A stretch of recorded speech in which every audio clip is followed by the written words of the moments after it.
Hello and welcome to a quick little example of using weighted means for statistics. I'm turning off my webcam because it always wants to turn on. Okay, so today we're going to be looking at an example that you probably can relate to because it involves grades. So not everyone uses a straight grade, just add up all the points scale. A lot of people use what's called a weighted mean. So for our example, we're going to look at a professor who wishes to develop a numerical method for giving grades that's not based on points alone. He intends to base his grades on homeworks, two midterms, which is what most people will call regular chapter tests, a project, and a final exam. So he wishes the final exam to be the largest part of the grade, and he wants the project to be worth 10%, midterms to each have 15%, and homeworks to have 20% influence. So the first thing we're going to do is we're going to lay out what the weights would be for this weighted mean. So we note that the homework is 20%. Come on, there she goes. And then, oh, I'm going to have a hard time writing this in here. 15% for each of the midterms. So I'm going to be using these in decimal form, but I'm going to be writing the percentage in here because the percentage is a little easier to keep track of, I think. And then the project is worth 10. And then, so to figure out what the final is going to be to make up the total of all of his grades, you should add these up. So I like to add the 15s together first and get 30, then add 10 to get 40, and then add in the homework, and then you have 60%, and that tells you that the final is going to be worth 40% of your grade. Woohoo! All right, let's go on to calculating somebody's actual grade based on this. So I made these numbers up to try to make this more interesting to look at, but what we're going to do is we're going to do the weighted mean. So remember what I'm going to do here is I'm going to be taking the weights and multiplying it by, well, that should say points. Woohoo! Or percent. I should probably just type this because writing it's going real well today. So we're going to be constructing the weighting mean. So the first thing I'm going to create is the numerator. So what you do to make the numerator is you're going to take each of the point values or percent values and multiply them by their weights. So the weight for final is going to be 40%, so I'm going to use 0.4. And they scored a 69 on that. And then I'm going to add to that the next part, which is the project, which is worth 10%. So 0.1 times 96. So they did really well in that project. Woo woo. And then the first midterm, it's 15% times a 67. So not so good on that midterm. And then another 15% times that second midterm. Second one, not any better, 64 on that one. So I'm hoping you're already picturing how this student is scoring. It looks like they're doing like real bad on the exams, and then good on the projects and the homework. So usually we're a little suspicious when that happens. Usually that means somebody's gotten some extra outside help and it's not necessarily all their work. Not that I'm being accusatory. So now on the bottom, I'm going to add together all of the weighted values.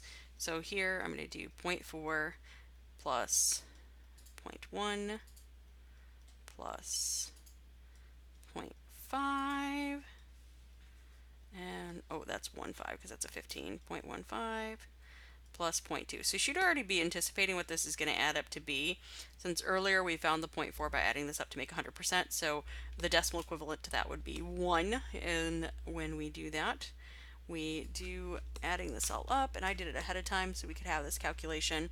The student is going to get a 73.65%, which would be on Northwood's data scale a that's a C minus, almost a C. Yeah.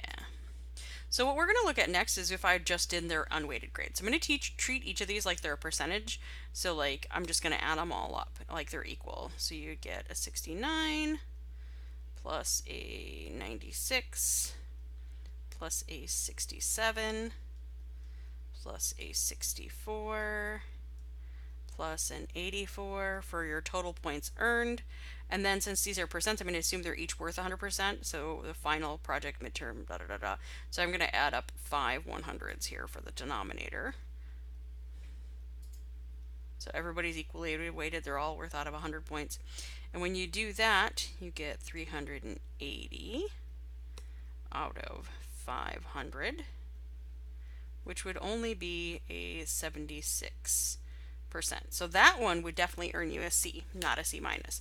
And this might be why, as a professor, you would want to weight your grades, because you're putting more weight to what we would call authentic and proctored assessments.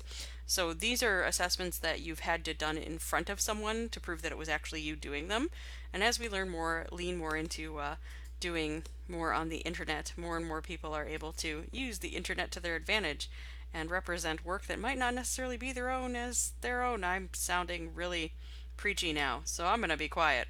So I hopefully you like this example of weighted means, because this is also how your GPA is done. So if you care, how they do the weighted mean for your GPA is what they'll do is they'll take your credits. So let's pretend this is the credit, and we'll do class here. And we'll do like my grades, because that'll be fun. And then the grade you got. So I'm just going to do a simple 4-point version of this to help you out. The other versions where you do a scale with pluses and minuses is a little more complicated. So we'll pretend I took English, which I was terrible at, 101, but I never failed. So I'm going to conservatively give myself a D on this. It's just how it is. And then I'm going to take a math class, and I should have written my number of credits. English is worth 3. And my math classes at my college were usually worth 4 credits, and I always got A's on those because that's how I ended up teaching math, right? And then I had art, and I always did really well in art, which is hard to believe when you look at my handwriting. Those were always only 3 credit. And then I usually had to take a science. I'm going to put biology just because it's going to fit well in here. And biology was usually worth more credits. It's worth like 5. So here we go. And I'm going to give myself a B in biology, even though I never got a B in biology, just to make this have some variety to it. So grades are worth a certain number of points, and an A is always worth a 4, a B is worth a 3, and you've ever heard of the grade point scale? That's what I'm doing. And this is another A. Oh, I should have included a C on here, because C would be worth 2, and then D is worth a 1. So then pluses and minuses are usually just a gradated scale in between there, like an A minus is worth like a little bit less than an A, and then a B is worth 3, but a B plus is worth like a 3.6, I believe, which is almost an A. Anyway, you get the idea. So, and then I add up all my credits, and I have 15 credits. So how you would do my GPA